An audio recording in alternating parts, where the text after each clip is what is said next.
beautiful in action.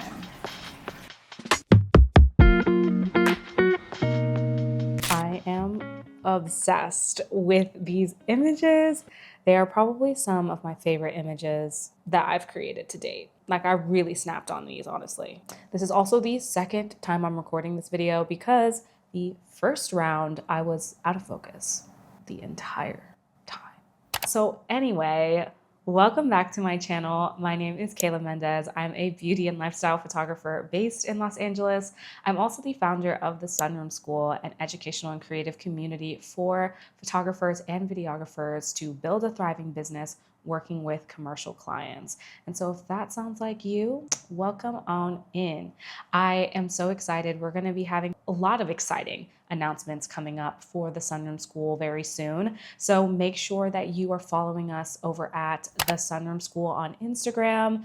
That's where you will be the first to know all the juicy drops that we have coming up. Plus, there's just so many free gems on that Instagram page. But in this video, I'm going to be walking you through how I created these images.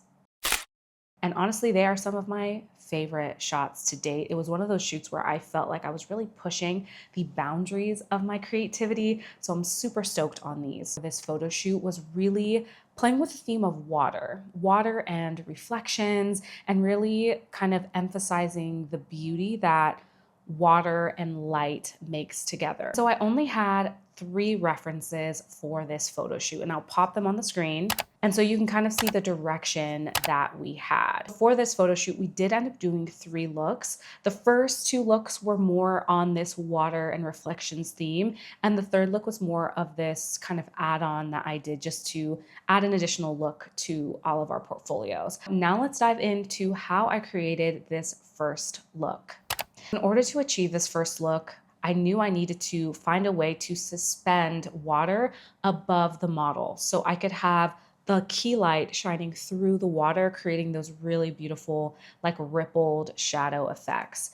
And so in the past, I had tried to use clear glass containers that honestly were way too small and way too thick to really create the light pattern that I was really going for. And so to solve that issue, I got an aqua tray from V Flat World. This is the water tray that I got. As you can see, it is pretty large. It's enough to cover my entire face. And there is honestly so many fun ideas that I have that I'm going to shoot with this in the future.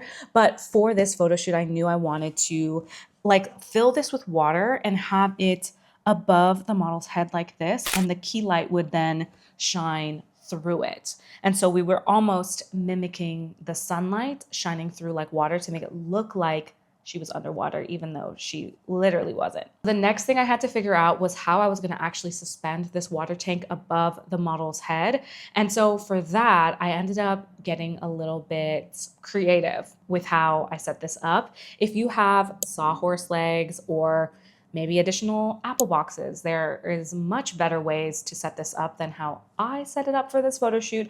But what I ended up using was my Alex drawers from IKEA, plus some books and my one apple box that I have to kind of rig this to be high enough above the model's head so that the model would sit on the floor and it would be perfectly over top of the model's head, but still close enough to the top of her head that we can almost see the water in the tray. The next thing I had to figure out was actually how I was going to light this setup. I knew I wanted to mimic sunlight shining through water. And so to do that, I used the Forza 60C from Nanlite.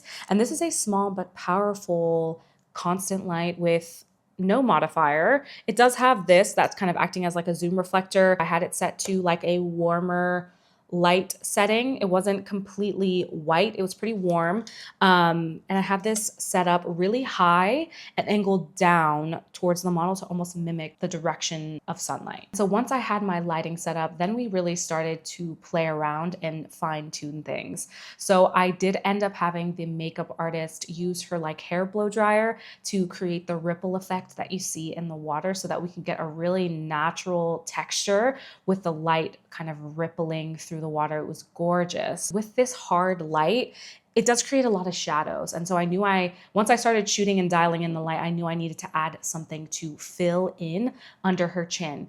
And instead of using a typical like silver reflector, I decided to use a sheet of Mylar paper. I always have Mylar paper on hand because I never know when it might come in handy, but Mylar paper has a really cool refractive and reflective quality about it. Same thing like a reflector. That Mylar paper did a lot to fill in the shadows. I cannot understate how important that fill light was, or else it was just looking way too shadowy and you weren't getting the actual brightness that you're going to be seeing in her skin tone, and the warmth just wasn't there without that Mylar paper. And as far as my composition, I really wanted to get really close and create tight beauty shots of the model, and making sure that I got little peaks of the water on top of her head. And I even played with angles and I shot through the water tank. Instead of just shooting from below, I also shot from above, looking down at the model, almost shooting through the water. And it created these really cool abstract shots that I am really obsessed with. Now let's dive into the second look.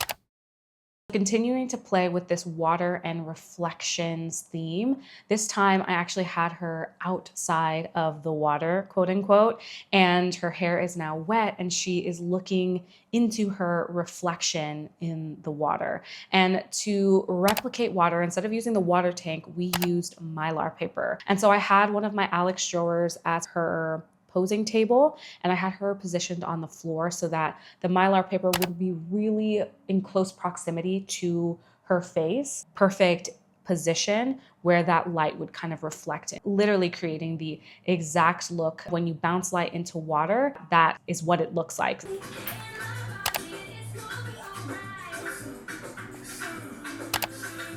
Gorgeous, sit right there with the eyes closed. Honestly, during the second look, I swear I did not take a bad photo.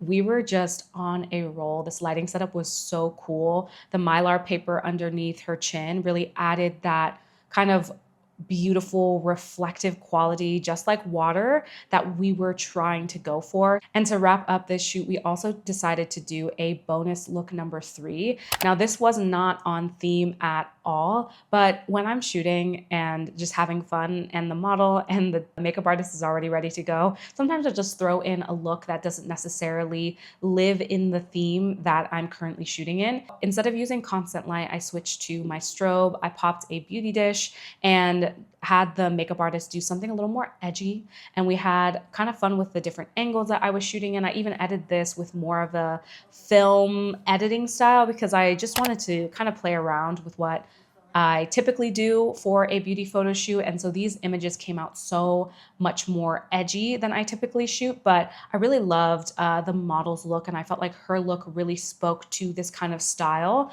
And so I just wanted to have fun with kind of this final look.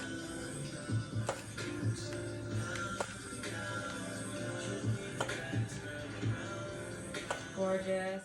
And this lighting setup was also really simple. It was just a silver beauty dish positioned kind of directly in front of the model, angled slightly down, with Mylar paper underneath her chin to kind of act as that fill. And because that beauty dish didn't have a sock on it or didn't have any sort of level of diffusion, just created this really hard light source that you can see in the hard shadows on the background. Because I didn't try to like fill in any of those shadows. We were going for more of that edgy look. And for a final kind of bonus look, I'm also pretty happy with how these came out. And that's a wrap on this photo shoot. I hope you guys feel inspired after watching this. Maybe you're gonna try these lighting setups on your own. Let me know in the comment section which of these looks was your favorite.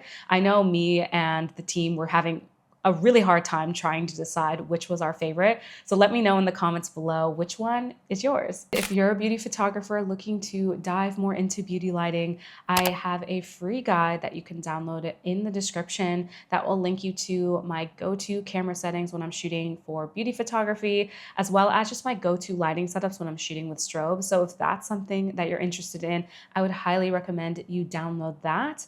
Leave a like, It would mean so much to help support this channel, and subscribe because we have so many more tutorials and videos like this coming soon. And with that being said, I will see you in the next video.